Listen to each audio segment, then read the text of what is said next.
Tonight, the Department of Basic Education starts the process of implementing the BELA Act, and Israeli Prime Minister Benjamin Netanyahu fires Israeli Defense Minister Yoav Gallant. Also tonight, we look at the possible impact of Donald Trump's second term on the African Growth and Opportunity Act. In the sports news, we get a wrap of the PSL as Ramovic resigns and Sundowns wins. Good evening and welcome to this edition of PNW TV News. I am Boitumelo Monare. First tonight, Basic Education Minister Yoav said the contentious BELA Act was being implemented and that provinces were prepared.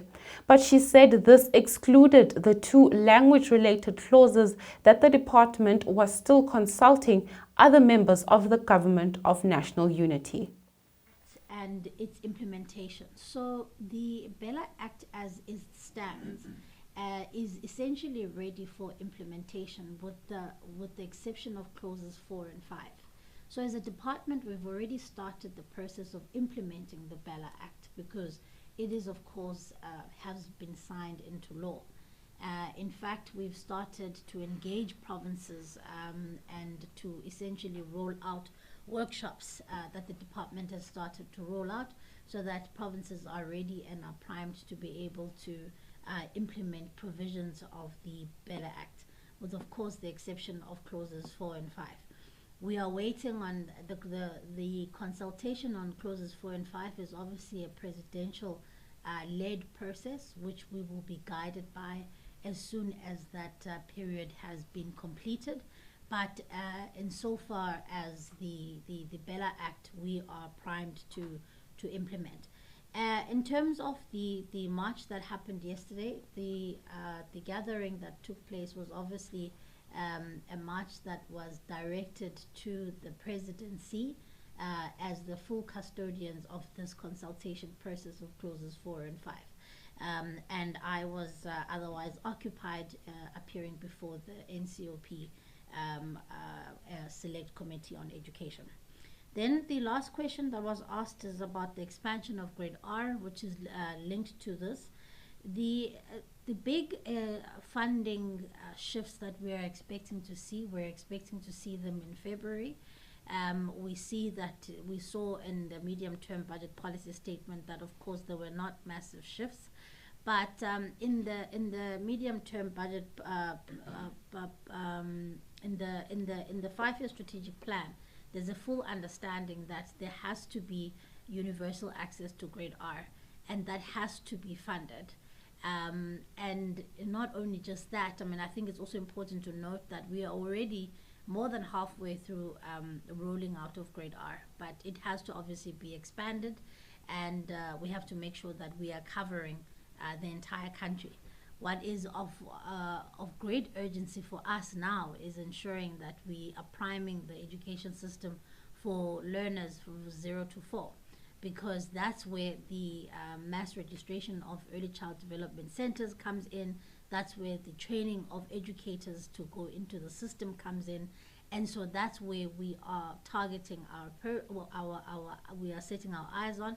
There is recognition from Treasury that that's going to require significant investment. You'll recall that the function was moved from social development to DBE with some limited funding. But of course, when you move a function that now has an education element to DBE, we've got an additional requirements. Now it's no longer just about ECDs and childcare. It's now about education. And so we've got to make sure that we are funding it as such. So we are expecting to see additional funding from Treasury with regards to early child development. But also early child development rollout is a key priority for the 7th administration. So we are confident and we are hopeful that the priorities that have been set out by the 7th administration will be followed by the requisite budget. DG?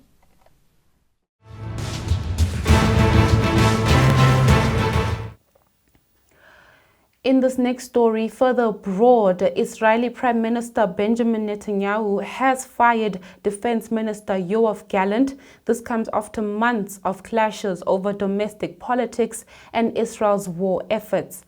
Now, in a recorded statement on Tuesday evening, Netanyahu said that, quote, "Trust between me and the Minister of Defense has cracked." Israel Katz, currently the foreign minister, will become defense minister. This is while Gideon Saar will replace Katz as the foreign minister. The prime minister's office confirmed this on Tuesday. Now, the move came as voters in the United States, this is Israel's most important ally, voted for their next president. Gallant has been said to have daily conversations with U.S. Defense Secretary Lloyd Austin. The reshuffle happened at a crucial moment for Israel, which is fighting bloody wars in Gaza and Lebanon while awaiting a potential retaliatory attack from Iran. And now with that, let's get the business update.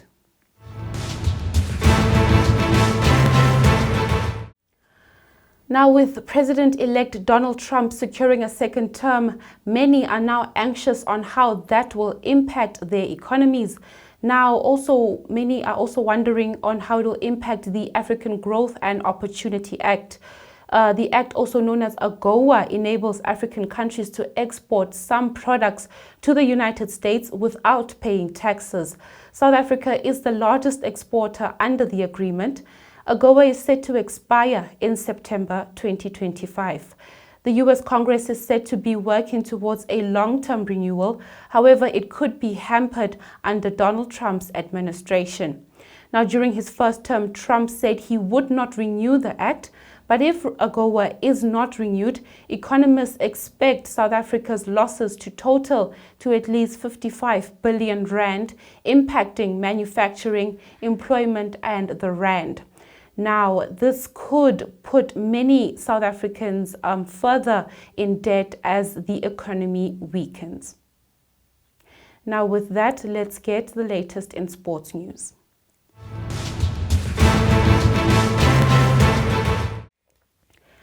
In soccer news tonight, Premier Soccer League chairman Ivan Khoza says the Betway Premiership must finish the season with 16 teams to protect the integrity of the league. This is despite the drama surrounding Royal AM. Royal AM is in the middle of a legal battle with their former player Samir Nurkovic, which resulted in a FIFA transfer ban in 2023. Now, the team appealed the ban at the Court of Arbitration for Sport, but it was reportedly thrown out. The KwaZulu-Natal side owe Nurkovic 12 million rand in wages after the club terminated his contract and have not been able to sign any new players for over a year. Now, this has necessitated them playing their chairman, Andile Mpisane, in midfield. Royal AM were also booted out of the DStv Diski Challenge after they failed to field a team during the reserve team competition. This was due to the ban. The PSL also announced the winners of the top flight are set to receive at least 20 million rand in prize money at the end of the season. Khoza said they are monitoring the situation and hope that it will be resolved as soon as possible. And more soccer news, TS Galaxy head coach Shad Ramovic dropped a bombshell when he quit on live television after Wednesday night's 1-1 draw against Stellenbosch FC. The Rockets have made a poor start to the season, and Wednesday's point at the Athlone Stadium was only their second from their 6 games. Now, champions Mamelodi Sundowns closed the gap behind league leaders Orlando Pirates to 3 points after beating Polokwane City 2-0 in their Betway Premiership match at Loftus Versfeld. Now, in winning Wednesday's game, Sundowns avenged an earlier defeat in the league to rise and shine that saw them lose ground to Pirates in the early stages of the title race. Now, Boitumelo Monare, another of South Africa's football teenagers, was the hero on the night with a well-taken brace. Sundowns coach Manqoba Mngidi had this to say in his post-match conference. I think we started the game well. We wanted better mobility, better speed of play.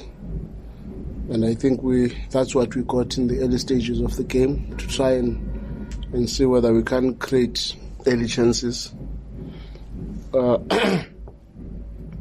But as the half progressed, we started getting comfortable after scoring the goal.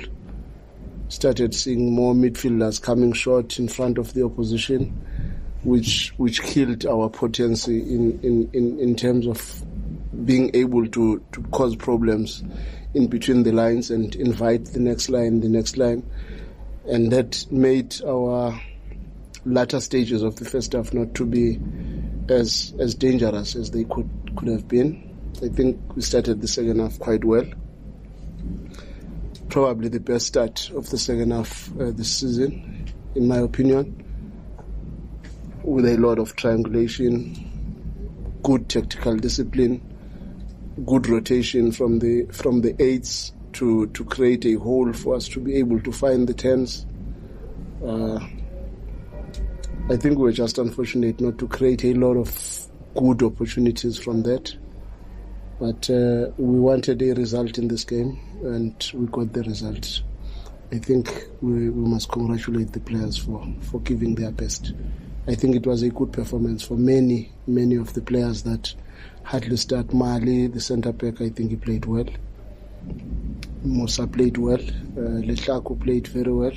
Pizzo had a very good game. I took him out not because of the performance, but I was just scared because he was already on a yellow, and I was worried what might happen because I saw Lehlaku being fouled in front of the officials without anything, and I said, let me make sure. Well, that's it from tonight's PNW TV News. I am Boitumelo Monare, and I'll see you again tomorrow night. Bye-bye.